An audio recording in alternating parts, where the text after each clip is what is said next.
Today, we have the great honor to interview one of the most reliable sources about war in the world, Coronel Douglas Macgregor. Douglas Macgregor is an American war hero. He was senior advisor of Secretary of Defense during President Trump administration. He also was top advisor security, and he was the leader of operations during First Gulf War. And in a bold operation, he destroyed 70 Iraqi armored vehicles in about 20 minutes without requesting artillery support. He is one of the best specialists and respected authorities in the world about warfare. He wrote several books, such as Breaking the Phalanx and The Margin of Victory, which I'm still reading. He was condecorated with the Defense Superior Medal. Coronel Douglas Macgregor, I consider not just a pleasure, but a honor. I have been listening all your interviews with Judge Andrew Napolitano and many others, and you are the most reliable source I have ever listened.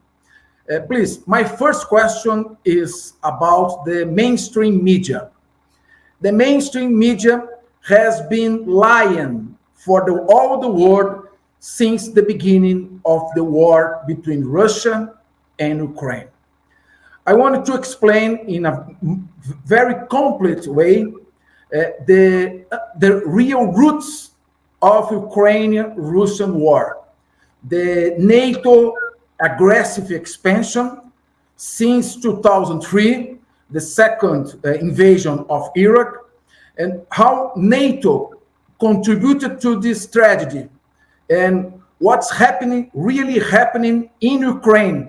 How many Ukrainians have already died? How many soldiers? How many casualties? And what was the role performed by Boris Johnson, who ramped out Zelensky from the negotiation table in February 2022? Please, a complete for our Brazilian public who deserves to know the truth. Sorry for my English.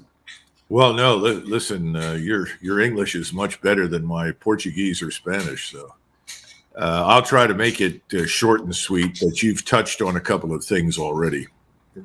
First of all, in 1992, the promise was made to Mr. Gorbachev, who at the time was leading the former Soviet Union, that as Soviet forces withdrew from Eastern Europe, NATO would not advance into the vacuum.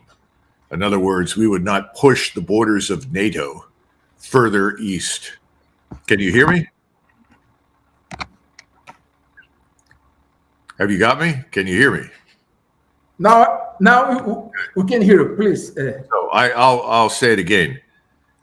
If we go back to 1992, a promise was made by the Bush administration at the time to Premier Gorbachev in Moscow that as Soviet forces withdrew from Eastern Europe, we would not follow them and fill the vacuum with NATO forces, specifically U.S. forces. Obviously, that promise was broken, and by 1999, Poland, then ultimately Lithuania, Latvia, Estonia became members. Eventually, Slovakia, as well as Hungary, Romania, all the states bordering the former Soviet Union became members of the North Atlantic Treaty Organization. We were not satisfied. We pushed our way into Georgia in the hopes of dragging Georgia and potentially much of the Caucasus into the NATO sphere. And then ultimately we began working in Ukraine to subvert the government that was there and replace it with a government that would be friendly to us, but more important, would voluntarily join NATO. In other words, pushing NATO's border now all the way to the border with Russia. In the last 10 to 15 years, Mr. Putin has repeatedly warned us that this was unacceptable. And that's one of the reasons in 2014, when we had the coup that we staged in Moscow to replace the pro-Russian government with a pro-NATO government, that the Russians seized control of Crimea, not only because historically Crimea has been part of Russia, but also because there was a concern that we would eventually put naval power, in other words, U.S. warships, Royal Navy warships, and so forth, into the Black Sea and utilize that port.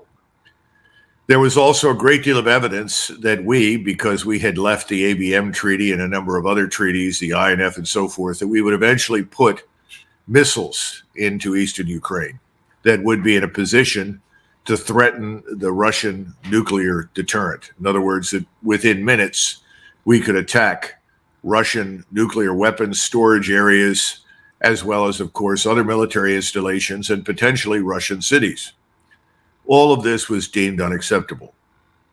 Putin made one last effort, presenting us with draft agreements that we could sign. This is in December of 2021 and January of 2022, that would restore the sense of balance to the region on the conventional level and end any further advance into Ukraine.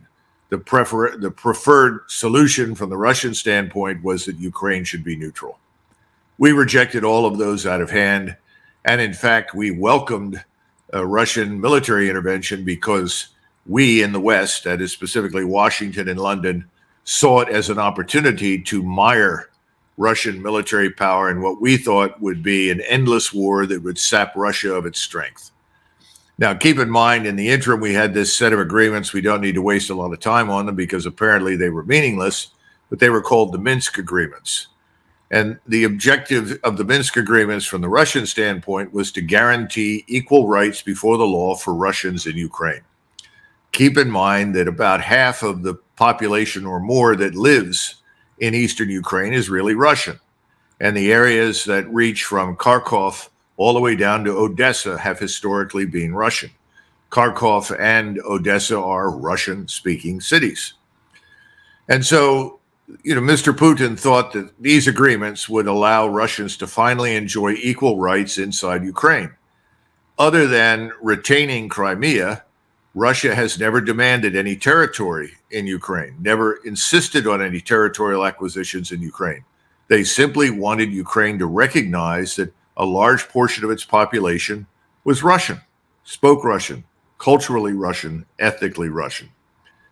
These recommendations or proposals were all rejected. Ultimately, Putin sent in a very small contingent because at the time that he decided to intervene in eastern Ukraine, the Russian military, the active duty Russian force, was actually quite small, a little bit over 200,000. And he rapidly discovered that this largely standing professional force was far too small for the job. But before that became clear, there were negotiations between Kiev and Moscow, and they were held, as your viewers may recollect, in Istanbul. And there was an agreement reached in principle. And that agreement in principle meant that Ukraine would be neutral. In other words, NATO membership was off the table. At that point, the Russians went to a ceasefire, self-imposed. They withdrew some of their forces in the northern portion of Ukraine away from Kiev, and they prepared for some sort of arrangement. This is the point in time, as you suggested earlier, that Boris Johnson showed up from London, the former British Prime Minister. He was essentially a representative for Washington. He was a surrogate for President Biden, and he told Zelensky, under no circumstances should you agree to anything. We will back you. We will stay with you as long as it takes to win this war against Russia. And keep in mind that he told President Zelensky, you now have the scientific industrial power of the United States and all of its NATO allies behind you. You cannot lose. You will win. We will see to it. Russia is weak. Russia can be isolated economically and financially. The Russian military is incompetently led, poorly trained, inadequately equipped. Well, we know that that was false. And ultimately, the Russians, when they recognized what was going on by the summer, they said, we've got to change our approach. We have to be prepared for a long war with the West. And so the Russians began building up their forces. Their factories began turning out brand new equipment, operating 24 hours a day, 7 days a week, and pre-positioning logistical support structures, expanding railroads, you name it, the Russians did it. And within the space of about 6 months went from an army of a little over 200,000 to 750,000. Today, they're approaching 1.2 million. And they brought up reserves. In other words, they did not draft.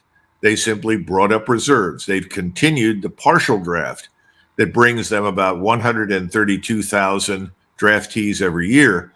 But they instead decided to rely heavily on the reserves because those men obviously had served previously, so that in a relatively short period of time, they could be brought up to standard. This has worked. It's been painful in some ways, but on the whole, it's been successful. The second suggestion second recommendation that was made at the time by General Surovikin was that until we have the force at our disposal that will allow us to mount a major offensive, we should go to the strategic defense. And of course, the model for this was a decision in 1943 by Stalin, over his objections, by the way. He accepted the recommendation, and the Soviet General Staff said, we must go on the defense. So we'll let the Germans attack us, we'll attrit the Germans, and then eventually we will attack. The same principle was applied in the fall of 2022.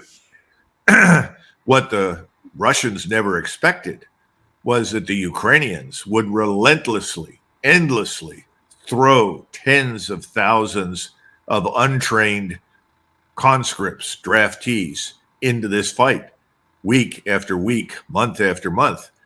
The Russians had already begun the process of perfecting a model of operations that I wrote about and the Russians have been talking about since the 1970s. And that is essentially that you link your overhead surveillance, intelligence, surveillance, reconnaissance assets, as well as assets at sea and on land, to the various strike systems at your disposal. By strike, I mean rockets, missiles, mortars, artillery of all types. And they built up an enormous quantity of ammunition. Some of your viewers will recall that there was a continuous stream of predictions coming out of the West saying it was only a matter of time until the Russians ran out of missiles, ran out of rockets, ran out of artillery ammunition. Of course, none of that happened. On the contrary, they managed to build up much more rapidly than we could ever possibly match. So in the final analysis, the Ukrainians cooperated with the Russian strategic defensive. They've now lost probably in the vicinity of 460,000 to 500,000 dead. In addition to those dead, there are probably a couple of 100,000 or more wounded. We just don't know.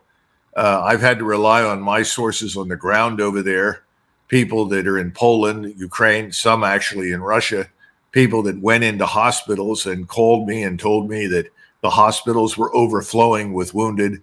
The wounded soldiers were not receiving the care they needed. It's gotten so bad that in order for a Ukrainian soldier or officer who's badly wounded to be evacuated, he or she has actually had to bribe the ambulance driver to take them to a medical facility that can help them. So the Ukrainian system itself has fallen apart. It's in ruins. They are now pushing women into combat who are being killed in great numbers. They're pushing boys 13, 14, 15 into combat with weapons. And of course, men in their 70s. The Russians are capturing some of them, and the Russians are finding the dead on the battlefield. Now, people have asked, well, if the Ukrainians are now so weak, why don't the Russians mount a major offensive and simply march to the Dnieper and march into Kiev? Well, there are a couple of things that need to be borne in mind. Mr. Putin and his colleagues in Moscow do not want to rule Ukrainians. They don't want to rule Poles. They don't want to govern people who are not Russians. This is something that nobody's ever understood. We look back on this Warsaw Pact and think that's something that the Russians want to recreate. Well, the Warsaw Pact was a losing proposition for the Russians. Territorial imperialism is a losing proposition economically. It's a drain. The biggest drain on the Soviet Union throughout the Cold War was Cuba. It was just a bottomless pit for Russian money and resources. The Russians don't want to do that. The Russians want to secure their country.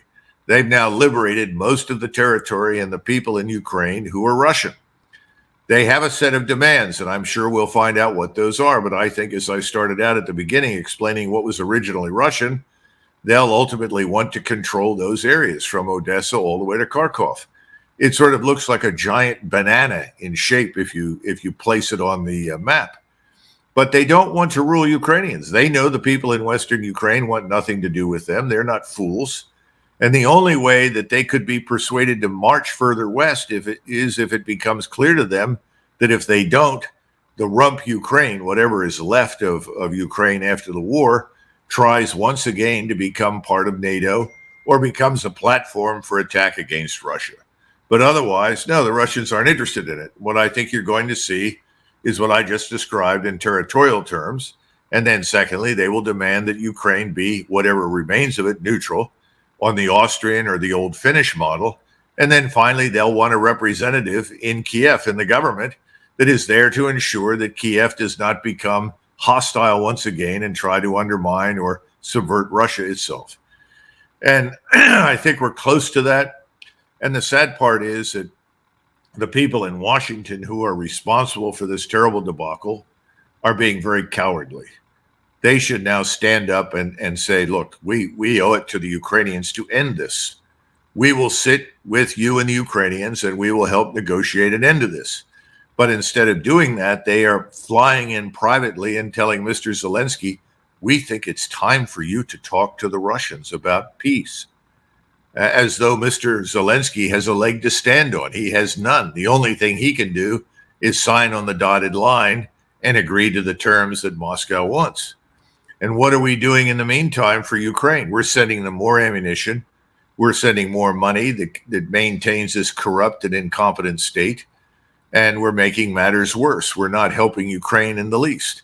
We should now be looking at the humanitarian dimension and finding ways to send the support and assistance the Ukrainians need to survive, finding ways to restore the Ukrainian nation, which we have worked so hard to destroy over the last 22 months.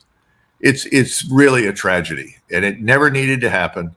It was always avoidable. We brought it on. We've destroyed the country. We have created the instability in Europe, and I think more and more Europeans are figuring this out. And I think we will see changes in government in Europe over the next several months, and new governments will come to power and they will distance themselves from us. I think the North Atlantic Treaty Organization itself will end up becoming an empty building in Brussels and in Mons where no one will meet, or if they do meet, it will be done very quietly. Somebody said, don't you think this will end with a big bang? And I said, no. There's an old expression from a famous American author who lived in England. His name was Henry James. And he said, sacred cows are never slain. They simply vanish. I think the NATO sacred cow will just expire quietly. And we will, being embarrassed, we will simply turn away and go home. Coronel, a lot of people in the Western world, and in Brazil, including Brazil, are parroting the mainstream media and telling that the Russian invasion was due to intention of Russia to redraw the map of the world and reestablish the Soviet Empire. What do you have to comment about this understanding, this, in my opinion, this false understanding about the war? Oh, it's completely wrong. It's a complete falsehood. And anyone who disagrees with that in the United States as being called a Soviet agent or a Putin agent or something else ridiculous. I spent my life in uniform and I served on the old Czechoslovak and inter-German borders. I was always a staunch anti-communist. I remain a staunch anti-communist, but I'm not anti-Russian. And Russia is not the Soviet Union. Russia is not a communist country. If anything, Russia today has more in common with the Tsarist Russia before World War I than it does with the Soviet Union. I have no problems with Russia, nor should we. And the Russians were perfectly happy to cooperate with us. And I was fortunate in 2001 to go to Moscow with an official delegation to the Russian General Staff. And they provided us with extraordinarily useful intelligence and information for Afghanistan. And they made every effort to support us. So the notion that somehow or another Russia was incurably anti-American or anti-Western is nonsense. If Russia today is our enemy, it is because we have transformed Russia into an enemy. Coronel, how do you evaluate the Biden administration and the people who are in White House during these days and terrible period? And what's the role of the campaign donors of the next presidential run in this war? How they contributed to this tragedy in Ukraine? I think we have a very uncomfortable situation in the United States right now, one that is unfavorable to the interests of the Republic. And that is, we have a perverse relationship between the media, the financial sector, and the government. Some people would call it fascist. I think that would be kind at this point. I think it's worse than that. What you have is a concerted effort to keep the American population uninformed and in the dark about what is actually happening. And the interesting part is that this is now falling apart because we have something in the country called the alternative media, thanks to the internet. And people like Musk, who have now opened up Twitter to effectively make it a free speech platform. And these alternative media outlets are operating in spite of the efforts by the government and big media and the financial markets to shut them down. So I think it's harder and harder. Now, having said that, most Americans really don't care what happens beyond their borders. This is something that I tell Europeans, and they look at me as though I landed from Mars. But it's true. Most Americans, and I'm sure this is probably true in your country, they are concerned with what is happening where they live. They're worried about putting food on the table. They're worried about their own economies. And I think they have grown tired of this false assumption that is widespread that somehow or another the world is filled with enemies who are bent on our destruction. You know, that's just not true. In most cases, most people, most of the time on the planet would like to do business with us. We are the ones that have essentially said no unless you meet our so-called standard for human rights or democracy or something else. Standards, by the way, that we ourselves don't meet. We're not going to do business with you. And if you try to do business without us, we will punish you through our financial system. I think these things are breaking down. And of course, as you know, we have now reached this titanic $34 trillion debt on the national level that we cannot possibly pay. In addition to that, we're up to $1 trillion a year servicing this debt.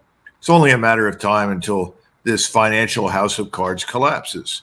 And in fact, last night I was receiving a lot of information from friends as far away as Armenia, telling me that the sovereign national wealth funds in the United Arab Emirates and the Gulf were pulling all of their money out of the United States.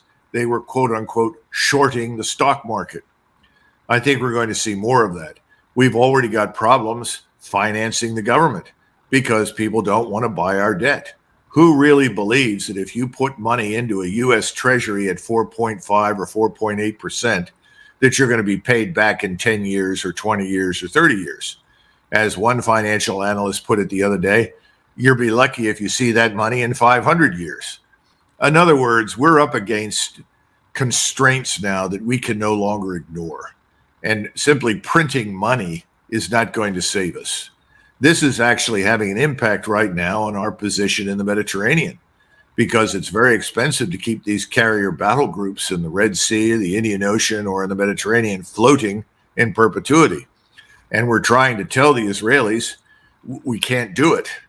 We can't sit here in perpetuity, and we can't bankroll and support your state and your operations much longer than you've already gone. So you're going to have to find a different way forward. In other words, we are not the nation we were in 1991, when our national debt was minuscule as a percentage of GDP, when we still had a large manufacturing base. We had lots of skilled labor. Those things have gone away. And our internal condition is very weak. And Americans know this. And Americans are saying, wait a minute, we're not defending our borders. We're not defending our institutions. Citizenship is being cheapened. It's becoming meaningless. We don't control our elections. Crime is rising. Americans are saying we've got to deal with our problems at home first before we do anything else. And I think it's pretty obvious that it'll take us at least a decade to recover from the damage we've done to ourselves over the last 30 years. These are things no one wants to admit, but it's becoming increasingly obvious, even to people on the Hill, quietly, privately will admit this, that are sitting in the Senate and the House, but not publicly, because they're afraid of the backlash, what will come as a result. Colonel, I want to remind our public that you are not a leftist. You worked with President Trump. And I heard a representative of the Secretary of Defense, Anthony Blinken, in a Senate audience. He was saying that the continue of the war is profitable for the United States. I consider it an appalling observation. And I want you to answer a question, a concern about the opening borders in Texas by the Biden administration. I saw an interview with Senator Ted Cruz that drug dealers, children smugglers, terrorists, all kinds of people are penetrating the United States territory, and the United States are concerned about a war in Ukraine. What do you have to say about it? Well, it's nice of Senator Cruz to now talk about the disaster when it's so obvious that even he will admit to it. But he hasn't done us any favors over the last 20 or 30 years. This is the problem. Politicians tend to follow public opinion. They don't shape it. They're always afraid to stand up and tell the truth until it's so obvious, they can't resist it anymore. I think he's obviously correct. We don't know who's coming into our country. No, we just don't know. There are people from China, Southeast Asia, the Middle East, Africa, Latin America. We don't know. And how many of these people are involved with organized crime? Probably a substantial number. We know that people, as they pass north through Mexico, are treated very badly and are subjected to all sorts of inhumane treatment in order to reach the border. Right now, we have people organizing them down in Darien in Panama, marching them through jungles, then picking them up in buses and trucks and all moving them up. And this is something which the left in the United States has been actively supporting, thanks to people like George Soros and others who bankrolled it. They're not the only ones. Soros is simply the best known, but there are many what I call Western oligarchs. The way we use this word oligarch in the East, we have them in the West. They're billionaires, and they've decided that they want to destroy us. And they're doing a damn fine job of it. Will we recover? Well, that depends. We'll have to wait and see what happens over the next 12 months. But I think that whatever happens, once we do pull out of this terrible position, it will be another decade before we even begin to approach the position of strength and power that we once had 30 years ago. And that's the biggest problem I see right now in Washington. When you try to talk to people about the true state of our armed forces and our capabilities, it's as though it's still 1991 in Washington. We're unbeatable. We can't be challenged. We're the world superpower. Well, apparently they have not been paying attention because a lot of our equipment and our technology hasn't performed very well in Ukraine. And we no longer have the forces we once had 30 years ago in terms of numbers and quality and cohesion, morale, discipline, and leadership. So we as a country are in trouble. And I think the American people sense it, and they're going to demand change. Now, how this comes about, I can't predict with any certainty. Well, Coronel, on my left side, but only in the physical sense, not the ideological sense, of course, we have Commander Robson Farinazzi. He was the responsible for this historic interview for our broadcast. He'll make the questions for you. Thank you very much. Bye now. Well, thank you for talking to me, and I certainly wish you all the best. And hopefully in the future, we will begin to pay more attention to what happens in our hemisphere. We have been too focused on the Eurasian continent, on what happens in Africa, Asia, Europe, instead of looking at what happens inside our hemisphere. So we need to do that. I hope we will. And I appreciate your interest. Thanks very much. God bless. Just a minute. Colonel, you have a lot of experience as a veteran of the Gulf War and planning NATO operations. Well, last week, the media talks a lot about new Russians electronic warfare hardware, Krasuska 4 and others. They can disrupt satellite signals and other kinds of operations. In the other side, we have the low capacity of NATO, the factories of NATO, to produce artillery shells. The production of the factories of Russia is enormous. I ask for you, is NATO ready for a war with Chinese or Iran or Russians? They are learning of what is happening in Ukraine. Well, the short answer to your question is no. NATO isn't ready for anything. Remember that the Europeans have made virtue of necessity. They've looked at our willingness to spend enormous quantities of money on what I call C4ISR, command, control, communications, computers, intelligence, surveillance, reconnaissance. You take us out of NATO, there is no command structure. If you take us out of NATO, there really is no air or naval power anymore. And their ground forces are what I would call boutique armies. They're designed to suppress insurgents or hapless opponents in underdeveloped areas of the world. So the bottom line is NATO is a facade. It's got lots of generals, lots of headquarters, very few ready deployable combat troops. And we haven't helped that matter. We've made it worse because we've also weakened ourselves. Everyone is living on the legacy of the Cold War, of all the investments that were made in the 1960s, 70s, and 80s. And those investments have reached the end of their shelf life, if you understand me. So right now, NATO's not prepared to do anything. The good news is the Chinese aren't interested in going to war with anyone. That's a lot of nonsense. China is not this aggressive military power. Everybody wants to turn China into another Soviet Union, which it isn't, or worse, into an imperial Japan, which it absolutely is not. In fact, having been to Northeast Asia, I can tell you with absolute certainty that if the Japanese naval forces encountered the Chinese naval forces, the Japanese would sink them quickly.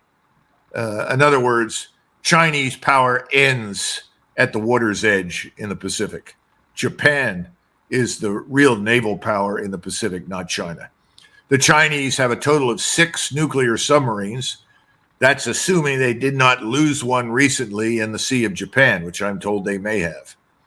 You don't build nuclear submarine fleets overnight. You don't build these institutions quickly. What we have in the United States is something that's emerged over 80 plus years since the end of the Second World War. So the Chinese are really predominantly about finance and money and this Belt and Road and trade and commerce. And the advantage the Chinese have over us is the Chinese don't care who you are. They don't care whether or not you're a communist or a capitalist. If you want to eat each other for dinner, they're happy to let you do it. They just want to do business. We're the ones that show up and begin to dictate to whomever we're working with what kind of government they have to have, how their society should be organized, which of course is offensive and insulting to people. So China is not interested in going to war with anyone. They're worried about their own country, and their own country has serious problems internally. Their economy is faltering badly. Central planning, by the way, never works, as everybody who's ever done it has figured out, and that's China's problem. So that's one part. The second part is that Russia is not interested in going to war. Russia wants to improve its standard of living. It wants rising prosperity. It has done what it has thus far because it was compelled to do so by us. They would like to get along with the Europeans, and I think the Europeans would like to get along with them. And remember that everyone wants Central Asia, this region between Russia and China, to be stable. The nightmare for the Chinese and the Russians is another Genghis Khan. No one wants that in Central Asia. So that's their consensus, if you will. They can both agree to that. The problem for the Chinese is very clear. If you start shipping goods across Central Asia, as you pass through all these little countries, everyone wants a cut. Everyone has his hand out, a fee for moving things. They'll sort through that over time. But the bottom line is that this is not a period of history in which great powers are looking for opportunities to destroy each other. Quite the contrary. Most of the world simply wants to do business. We don't want to come to terms with that because while our manufacturing base is being shipped overseas, the one thing that we do manufacture in this country are arms and armaments. That's what we manufacture. That's the source of great wealth for people inside the Beltway, inside Washington, D.C., in the government and outside of it. That's our problem. And people want to continue to feed that military, industrial, congressional complex with money. But it's not in the interest of the American people. The American people want jobs. They want a decent standard of living. Military production isn't going to give us that. Colonel, in your opinion, is there any risk so that China could invade Taiwan in 2030? Do you think there is no risk of is a real risk of this? The answer is no. Every time there's a major crisis in the region, in the South China Sea or the Sea of Japan or something, most of the money that sits in the banks on Taiwan is transferred to the mainland for safety. Who are we kidding? There's not going to be a war. And the people on Taiwan don't want a war. Neither do the Chinese. You know, imagine if you're China, you're trying to build a huge prosperity complex. In other words, you're trying to build up your financial economic power. And for some reason, you go to war with your neighbor in Taiwan who's Chinese. What will that do to your business in Asia? Everyone will be horrified. People will stop doing business with you. Whether it's the Vietnamese, the Laotians, the Japanese, the Philippines, doesn't matter. The Indonesians, the Malays, everyone will stop. The Chinese know that. They don't want to go down that road. They need peace to achieve their ends, which is economic strength and power. Now, people say, well, that's because China wants to dominate Asia.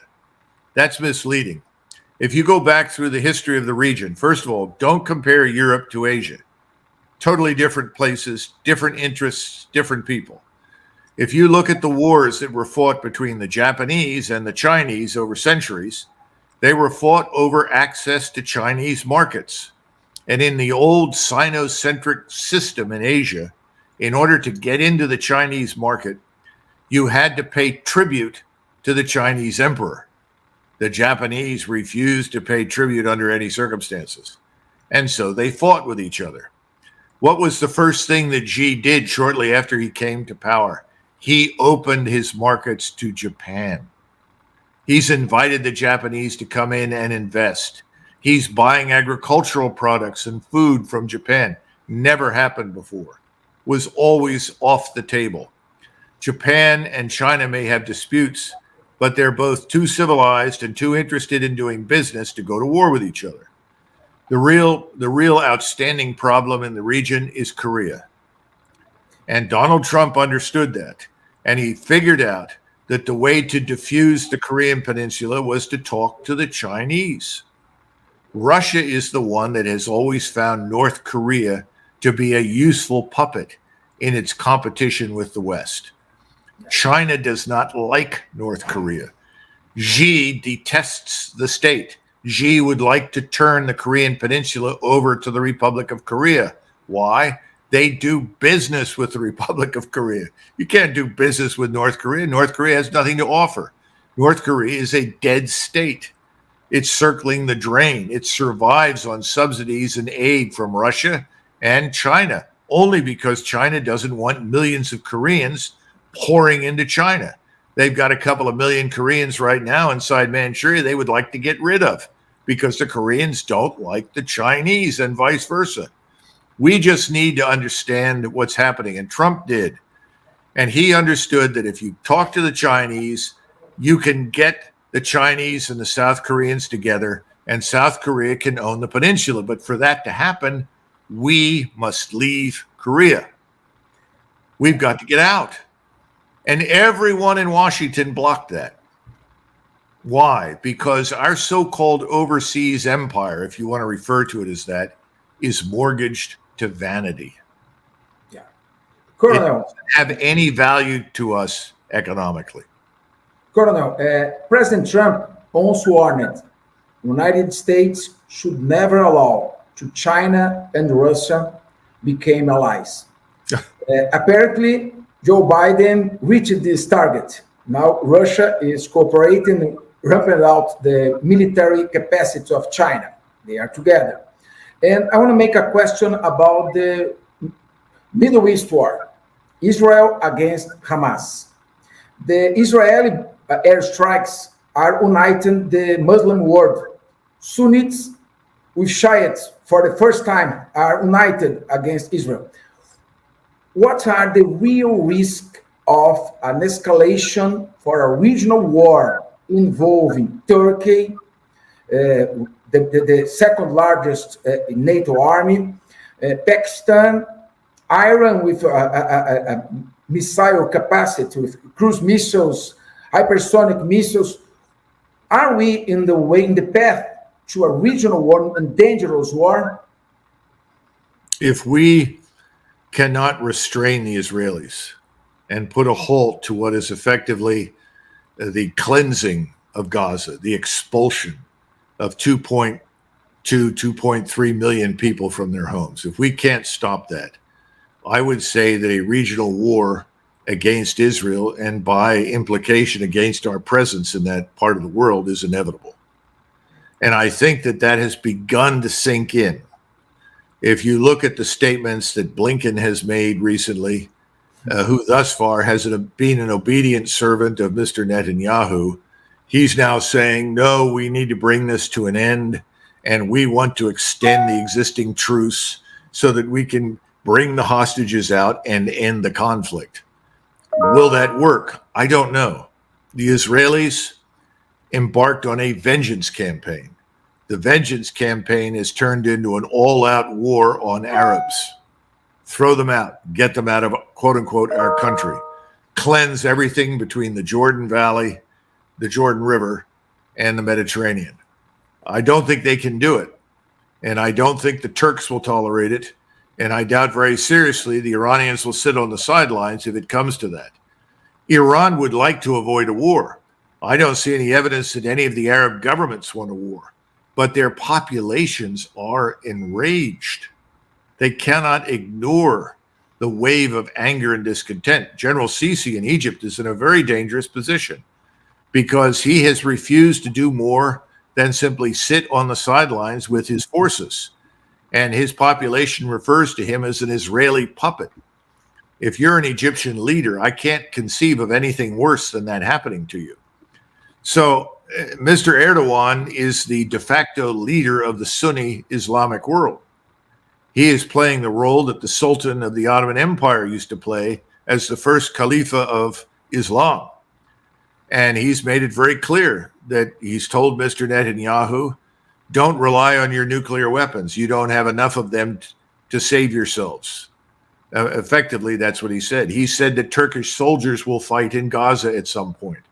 And remember, we have this 1,000-ship flotilla of humanitarian aid launched from Turkey, headed to Gaza across the Mediterranean. I think that's going to be a big test, not just for the Israelis, but also for us. What if the Israelis start to sink those vessels? What if they get into a fight with all these civilian transports? What are we going to do with our fleet in the Mediterranean? I think it's a very dangerous situation. It could go either way. We could either see a sudden sobering on the Israeli side, a recognition that this can't go on. But on the other hand, you might see greater determination than ever. Just within the last few days, the Israeli cabinet wanted to attack Hezbollah in southern Lebanon. And wisely, Mr. Netanyahu prevailed in the discussion to say, no, we don't want to do that right now, because Hezbollah is a very powerful enemy. Hezbollah will bring in Iran. And once that happens, I think it'll be very hard for Mr. Erdogan, who wants to be the principal leader of the region, to stay out. And he can put 2 million men in the field in a month. And he has the largest, supposedly the largest fleet of unmanned aircraft in the world. We haven't even begun to discuss all the other technologies. And again, this is part of the problem that we have, the Israelis have. We don't understand that the nature of warfare has changed. Technology has changed. The societies themselves have changed. In 1973, when the Egyptians attacked across the Suez Canal, about 40 to 50% of the population could read and write. Well, that's 50 years ago. The population is literate. They're not only literate, they have these things that we call cell phones, and they pay attention to what's on the internet. They follow what's happening. This is true all over the region. The world has changed. And I think there's a chance that people will wake up, but it's very dangerous right now. If this truce ends and the Israelis proceed south against Khan Yunis, there are 400,000 people living there and another estimated 500,000 refugees. And they try to do to Khan Yunis what they've done to northern Gaza. I think the Middle East will explode. Well, Coronel, my last question is about, again, Russia-Ukraine war. Is Russia facing some kind of shortage of ammunition? How long can Russia stand for this war? And what's your prediction to the end of this war? When it will end? Russia has 2 more years of ammunition, missiles, and rockets. Wow. So that's the first answer to your question. There's no danger of them running out of anything. And they have now built additional rail lines, improved road nets. So their logistical capacity is dramatically better than it was. That's very important in warfare. People overlook those things. That's the first thing. Second thing is the war is going to end and we are just going to leave. If you want to know how this ends, go back to what happened in Vietnam in 1972, 73, 74. You started this program by saying, suddenly no one is talking about Ukraine. Well, suddenly no one talked about Vietnam, and we left. And Vietnam collapsed. South Vietnam collapsed. The rest is history. We're going to do the same thing. And again, this is the problem. We talked about the Western Hemisphere. This is where we live. This is where we should focus. And instead of that, we've been all over the world. And wherever else we go as Americans, we're visitors. Yeah. We're temporary. We don't live in Europe. We don't live in the Middle East. We don't live in Africa. We live here. And you are limited in what you can do when you don't live somewhere. And I've tried to tell my European friends, stop depending on us. And we can no longer move with impunity across thousands of miles of ocean or airspace because there are new technologies. Submarines, unmanned systems, rockets, missiles, satellites, all of these things. And as you pointed out earlier, our potential opponents are in a position to neutralize a lot of our capability, particularly in space. So we don't live in the same world anymore. That's the biggest single message. And we need to adjust. That doesn't mean that we have to spend twice what we're spending now in defense. We need to cut that, spend more intelligently and prudently. It means we have to come to terms with reality. And of course, that's very difficult. Well, Colonel, your military colleague, Commander Robson Perinazo, will make a question, but I have to say goodbye because my program will start in some minutes. We'll be very fond of visiting you. I'm your fan. I read your books. I'm reading Margin of Victory. And congratulations. You are very, very important for clarifying people about the reality and the information. You are an American hero. You are not a leftist. You are not a Russian supporter. You just tell the truth. So thank you very much, very much. We will stand for you here in Brazil and Jovem Pan. Thank you very much, sir. Okay, thank you. And you two gentlemen, stay out of trouble.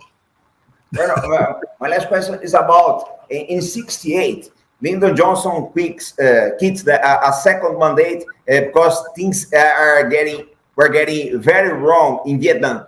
Do you think Biden can do the same thing? Because he has 2 wars, Gaza and Ukraine, and no one of the 2 wars goes very well. What do you think?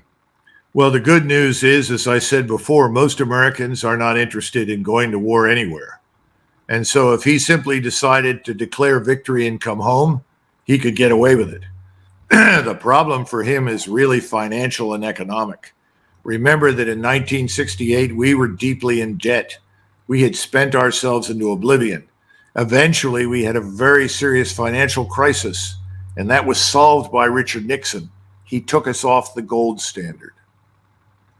And once he took us off the gold standard, we relied on this fiat currency. It was supposed to be temporary, became permanent. And so there's been no accountability for the printing of money. And we have managed to live in this environment of false prosperity thanks to debt-financed consumption. Biden can't do that. Those days are over. So even if he declares victory and brings forces back to the United States, he faces a financial crisis, a societal crisis that he cannot master. Thank you, Coronel. In the name of Mr. Capez, I congratulate you for the interview, and I hope we make others in the future. Thank you. And happy Christmas for you. Same to you. My best, everyone. Bye-bye. Thank you.